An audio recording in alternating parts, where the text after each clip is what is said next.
Are you a dog lover? O di naman kaya mahilig ka sa aso? O di kaya marami kang alagang aso ngayon? Or marami nang dumaraang aso sa'yo? Now watch this video till the end as I'm going to share you my 10 dogs na dumaraan na sa buhay ko.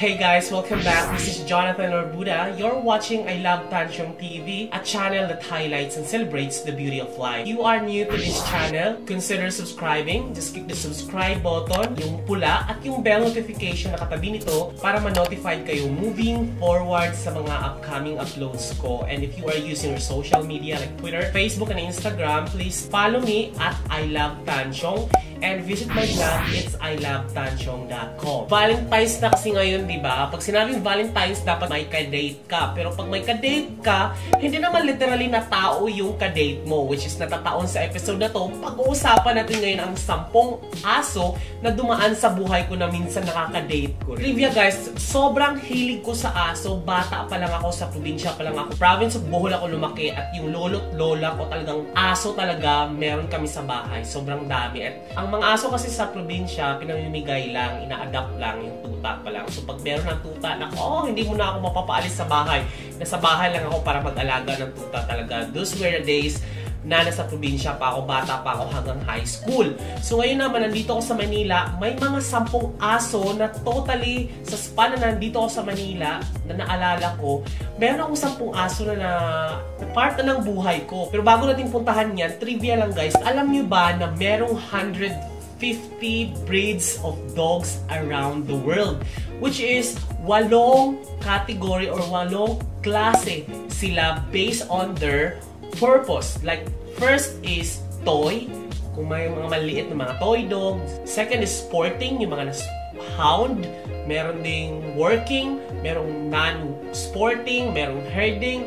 Meron ding iba't ibang klase, 8 silang klase na aso. Pero 150 na breeds sila sa buong mundo. Alam niyo ba na nakipag-petting ka or nakipag-cuddle ka sa aso mo is mas bumaba ang blood pressure mo kaysa normal conversation sa tao. So, tingnan mo guys, meron ding health benefits sa pagkakaroon ng aso. Whatever stinks na sa tingin mo ay nakakadiri, gumugulong ang aso dyan, kahit nakakadiri para sa iyo, para sa kanila, heaven para sa kanila yan. At lalo, eto, bagay ito sa mga single, lalo ngayong Valentine's na, alam nyo ba na ang aso, alam nyo ba, recent study din, as a man, na 3 times likely na makakuha ka ng number ng isang babae kapag meron kang dalang aso. Sa tingin ko naman, sa sarili ko, mas pansinin ka kasi kapag may dala kang aso, sana makakabuking ka kapag may dala kang aso.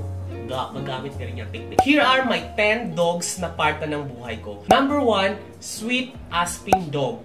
Actually, pumunta ako way back para kung ilang years, siguro mga 3 years ago na nagpunta ako sa Palawan and Virgin Beach doon na kung saan may mga aso talagang nakakalat. So, from Puerto Princesa City, sa Puerto Princesa City lang to, pagpunta mo doon sa isang beach doon na alam mo yung marami talagang aso and mayroong aso na sobrang sweet na di ko alam talaga, nakaupo lang ako at lumapit siya. Tapos talagang hinalikan niya ako. Sabi ko, ang saya ng aso na to. Hungry Dog. Itong dog na to, sa Puerto Princesa pa rin to. 3 years ago, nagpunta ako doon sa Palawan. Kasama din, ito rin naman, talagang nakikita ko doon. Lahat kasi ng mga aso doon patay. Parang alam mo yung akala mo patay gutom ng mga aso. Kasi isang beach siya, ang daming aso talaga. So, tuwang-tuwa ako. Sabi ko, oh my God, kasi ito yung hilig ko. So, pagpunta ko doon, nakaupo lang din ako. Nakita ko siya na nandun yung pagkain ko sa gilid ng cottage. Hindi na niya talaga kinuha. Na alam ko talagang gutom na gutom siya. So, nilapitan ko siya, pinakain ko siya.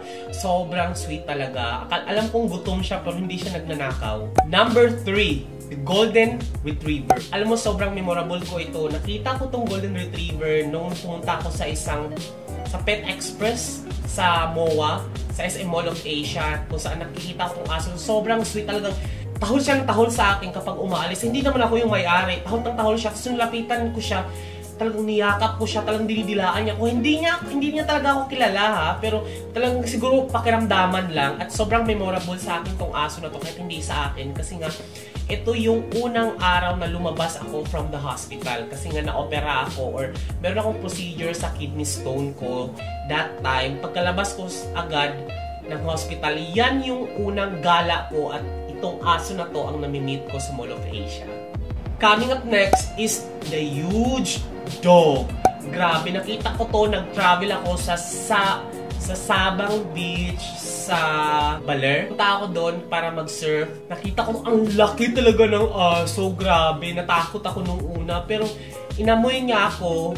Akala ko, alam mo kasi parang siyang pitbull na sobrang laki. Ewan ko anong lahi noon. Nung nandun ako sa Baler kasi nag-surf ako doon. So, parang, alam mo yung kumakagat ito, di ba? Sabi nila magla-lockdown, ganun. Pero nung nakita ko, sabi ko, ang tapang ng itsura niya, pero nakatingin siya sa akin. Hindi naman siya parang mangangagat. Ewan ko kung behavior naman, nakikita ko naman na behavior na kapag, syempre ba, hayop pa rin yan, di ba? Pero, pag titingnan mo kasi sila sa mata, na parang, alam mo, nangungusap, makikita mo naman talaga na hindi sila dangerous. Next in line is Chow Chow. Nakita ko to doon sa Galera nung nagpunta ako sa Puerto Galera sa Mindoro. Isang summer, nagpunta ako doon, Holy Week yata, pumunta ako, nakita ko tong aso na to, dala-dala ng isang babae, and dinilaan ako ng aso na, alam mo yung, hala, akala ko, sobrang cute niya talaga. Dinilaan lang ako na parang hindi naman niya ako kilala. Tapos ayaw na umalis sa akin. Sabi ko, la, parang gusto siyang iuwi. Tapos nagtaka yung may-ari kasi bakit ang lapit ng aso sa akin.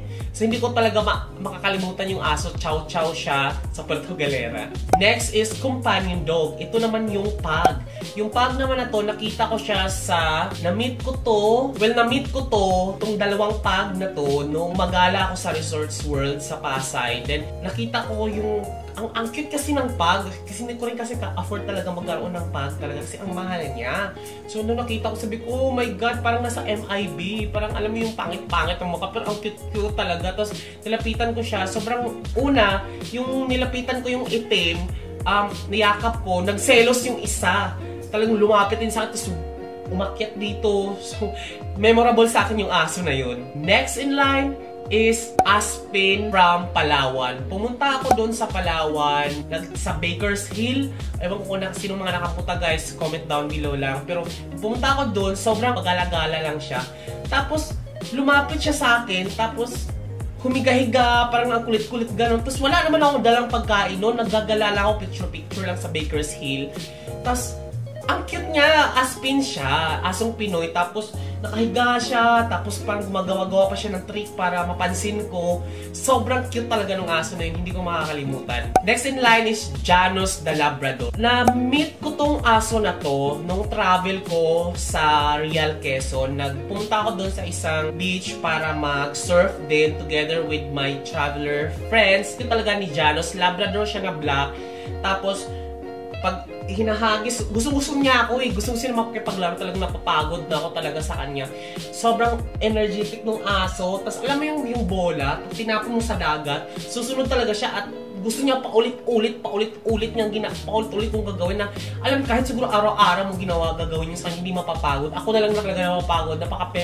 Napaka-energetic ng aso, si Janos. Coming up next is Aspen from Marindoque. Nung nag-travel ako sa Marindoque few years ago, pumunta ako doon sa Luzon Datum, sa taas. Hindi ko talaga alam kung paano. Kasama ko yung mga friend ko doon, dalawa kong friends na backpacker. Pumunta kami doon sa Luzon Datum, paakyat lang kami. Sobrang masukal yung bundok na yun. Tapos yung aso, parang ginaguide niya, Aspen siya tapos nakita ko yung aso, ay, ang cute ng aso. Tapos parang nakatinginan ko lang yung aso. Alam niyo ba, hindi na humiwalay sa akin yung aso. Parang ginaid, kasama namin hanggat makarating kami dun sa dulo ng bundok. Parang ginaid ako. Parang ginaid kami ng kaibigan ko na okay dito. Yung daan, papunta sa Luzon Datum. Baka naman talaga ganito yung aso. Yung aso na yun, yun yung gawain niya kapag mayroong bisita. Kasi walang tourist guide dun Kapag umakyat ka sa Luzon Datum sa Marinduque, walang tourist guide or wala ring mga bahay doon. May bahay ang lalayo, ganyan. So talagang maliligaw ka talaga pag walang guide. So tanong-tanong lang kami dun sa mga bahay na siguro ilang kilometro bago ka makakita ng bagong bahay, tapos tanong ka ng tanong saan. Pero yung aso talaga, nandun lang siya sa amin kasama. Tapos nauuna siya. Tapos pagdating namin sa tuktok ng Marinduque, doon sa Luzon Datum, nandun pa rin siya. Tapos nung bumaba na, hindi na siya sumama. Sabi ko, lang, galing naman ng aso, parang tourist guide siya. Ito naman yung kasunod talaga na si Yuri. So, first time kong mag-alaga ng aso dito sa Maynila. Binenta sa akin siya ng kaibigan ko. Lahi niya ay Dachshund Black. So, una pa lang akong nagiging pet owner noon. Hindi ko alam. Binenta niya sa akin ng 3,000 yun kasi nga napaalis na siya ng Saudi. Tapos inalagaan ko naman lang mabuti. Hindi ko alam ang pagiging pet owner talaga. Hindi ko alam yung feeling na hindi ko alam kung ano yung mga responsibility. Yun pala, kailangan ko na injectan yung aso ng mga 5-in-1, 6-in-1, yung mga anti-parvovirus. Hindi ko naman alam yun kasi walang heads up sa akin yung may-ari. Binenta lang talaga yung tuta ng 3,000. Ako naman gora na kasi sobrang lungkot ko talaga. Kailangan ko na may kasama sa bahay. So, ayun. So, siguro mga 1 month, 2, 3. Parang 3 months or 4 months ko yata siya nakakasama. Katabi ko siya matulog. Sa kilikili ko siya natutulog. Talagang spoiled brat talaga si Dachshund, si Yuri. Tapos, palagi ko siyang kasama pag nagpunta ako ng Resorts World, yung mga ganon. Tapos bigla na lang nagulat ako kasi nga, alam mo ba na bigla na lang siya nasuka, hindi na kumakain, tumatae, ganon. Tapos sabi ko, sinugod ko na siguro mga 2 days lang yun. Hindi na siya kumakain. Pag kumakain, nagugutom siya eh. Kumakain siya, pero sinusuka niya rin after. Tapos nung pagpunta ko sa doktor, vet ko talaga siya. Tapos tinurukan lang siya. Tapos parang ayaw na nang tanggapin ng doktor sa hospital. Tapos sabi ko, nagtaka ko bakit. Nasitahan lang ng gamot, tsaka yung liquid na pagkain para mas hindi ma-dehydrate. Pero alam mo ba, kinabukasan namatay siya. Sobrang lungkot ko talaga na parang hindi ko alam na parang bakit ganun? Hindi ko alam yung proper na pagiging pet owner. Sobrang lungkot ko nun. With that being said, sa sobrang lungkot ko at nawala yung aso ko na si Yuri, bumili ako ng Pomeranian na worth 28,000 sa Captain Mara. From then talaga, sobrang minahal ko na talaga at alam ko na kung paano inject talaga. As in, yung vitamins niya talaga at kung anong food supply, kung anong may bili ko siya, worth 1,000 talaga every month. Kasi nga, kailangan ko siyang alagaan. Kasi nga, parang feeling mo nawalan na kasi nawalan ka ng aso, tapos mawalan ka ulit. So, parang bumawi ka dun sa last kong aso. Yun naman si Rocco. Pomeranian siya na parang cream yung kulay na sobrang furry talaga siya. Tapos, lumipat, nakasama ko siya. Talagang kung saan ko siya. Nabalian pa yun ng legs. Kasi tumalon sa hagdan nung pinaliguan ko, na iniwan ko doon sa hagdan para hindi magalaw. Pinatong ko sa hagdan. Tumalon, pak, bali. Pina-x-ray ko, ang laki ng gastos ko. Sabi nung doktor, meron daw isemento daw worth 15,000. Sabi ko, wag na lang kasi wala pa akong pera that time. Tapos mga pina-hospital ko lang siya para hindi ma-dehydrate. Mga 3 days lang yata siya dun sa hospital. Tapos pagbalik ko, okay na siya, kumakain na siya, dinala ko na sa bahay. Tapos, ayun, lumakas na, pero nagkalaman yung yung medyo, siya, hindi siya pantay maglakad. Pero nagkalaman, hindi na siya nasasaktan. Parang umayos na rin siguro yung buto na yon or something, ganun. Kasi pag-x-ray ko, crack talagang ganun eh. Pero nung okay na siya, inuwi ko siya. Nagkataon na lumipat ako ng pinagre-rentahan. Tapos, nung una, kinausap ko yung may-ari nung narentahan ko nung lady na sabi niya, okay lang naman daw na magdala ko ng aso doon, ganyan. Hala, pagdating mga 5 months lang yata ako doon sa bahay, parang nagpaparamdam na ayaw niya ng aso kasi hinihikalo yung asawa niya or something, daming kuda-kuda. Ako naman na bad trip ako kasi hindi ako makalipat agad ng ibang bahay or ibang marentahan kasi ang dami kong gamit talaga sa loob ng bahay. So, parang ayaw ko naman talaga i-give up si Rocco kasi 28,000 yun eh. So, ngayon, pinaalagaan ko muna doon sa kaibigan ko na si Kuya Alan, nakasama ko rin sa trabaho. Tapos ngayon, ang tagal, siguro mga 1 year na siguro sa kanya ngayon, o tama, 1.5 year na siya na sa kanya ngayon, parang nahiya na akong kuhanin kasi alam ko naman na mahal na sa kanila or pag napamahal man, baka ayaw na rin ibigay. So ngayon, good thing guys, kasi nga lastly magkakaroon na rin ako ng aso. So baka sa 15 kukunin ko na siya. Bibili ako ng bagong aso. It's Maltese. Alam niyo naman pag Maltese para siyang white. Yun, ito yung pakita ko sa iyo yung picture yan.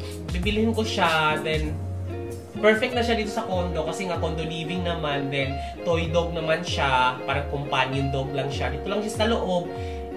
Maiwan ko lang siya dito siguro kapag nagtatrabaho ako at pag uwi ko sa bahay, yun na yung babawi ako sa kanya. So thankful ako kasi magkakaroon ulit ako ng bagong aso guys. So talagang alam mo yun,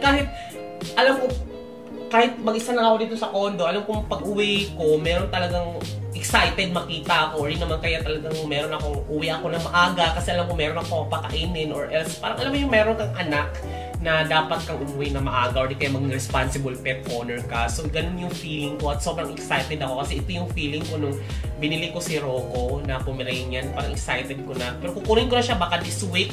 So, abangan nyo guys, i-vlog ko yun. Sobrang hilig ko kasi sa aso talaga. So, kayo, kung mahilig kayo sa aso or mahilig kayo sa mga breed na aso, edi bumili kayo. Pero I advise you guys na mag-adapt kayo. Alam ko naman may mga center dito na nagpapa-adapt. Mas gusto ko pa, original plan ko talagang mag-adapt ng aso. Sabi nung kaibigan ko, kunin mo na lang itong Maltese. Alam ko ang presyohan ng Maltese, sobrang mahal. Sa kanya, mura lang ang kuha ko. So, ayun, yun na lang muna kukunin ko. Baka susunod, kukuha talaga ako ng Aspin or di kaya kukunin ko yung si Rocco sa nag-ampun sa kanya. So, ayun, di ko alam, baka tatlong maging aso ko dito sa condo or ano. Kasi good thing naman dito sa condo ko, hindi bawal ang aso. Kasi pet-friendly naman yung condo na to. It's just that, you have to pay the amount of 200 every year as a registration per pet. Halimbawa, meron kang pusa or meron kang aso or kung ilan man yan sila sa loob ng kwarto mo, i-register mo lang siya doon sa admin or sa management. So, 200 pesos will do. Sa isang taon lang naman yan, di ba? At dahil registered siya, kasama rin siya na isi-secure ng mga guard. O, diba? So, maraming salamat guys sa mga dog owner dyan or sa mga pet lover. Comment down below. Share nyo man kung ano yung mga aso na mga nakaka-relate or nakakasama nyo sa buhay nyo. Kasi alam mo, sobrang emotional ako napanood yung movie na A Dog's Purpose. Sobrang naiyak talaga. Panoorin nyo yan. A Dog's Purpose. Mga movies kasi ng related sa aso, pinapanood ko talaga siya. Ewan ko ba kung anong meron sa aso, bakit ganoon na lang ako yun yung kahinaan ko talaga. Ewan ko, alam mo pag meron talagang lalaki na may dalang aso, tapos, alam mo yung sabi ko, shit, ang hot nung lalaking yun, or di kaya babae na may dalang aso. Ewan ko, mas magaan ang loob ko sa mga taong may aso. So, yun nga. So, thank you so much for watching guys this video. Gusto ko lang itong i-share talaga for this episode. Alam ko hindi lahat makaka-relate or hindi lahat gusto yung video na to. Pero gusto ko lang i-share kasi natataon kung yung mga single dyan, mag-aso na lang kayo just like me. Kasi alam ko, yun din naman yung talagang hilig ko. So, this has been Jonathan Orbuda. If you like this video, give a massive thumbs up and share this to your friends na mahilig sa aso. Or, pag mahilig ka sa aso, comment down below. Pakilala mo sa akin yung aso mo or post ka ng link dyan papunta sa mga channel na may mga aso kasi gusto kong panoorin yan. And bigyan nyo rin ako ng tip kung paano alagaan yung Maltese ko na makukuha ko next week. So this has been John and Orbuda saying keep smiling because life is worth celebrating for. Bye-bye! Bye-bye! See you next video!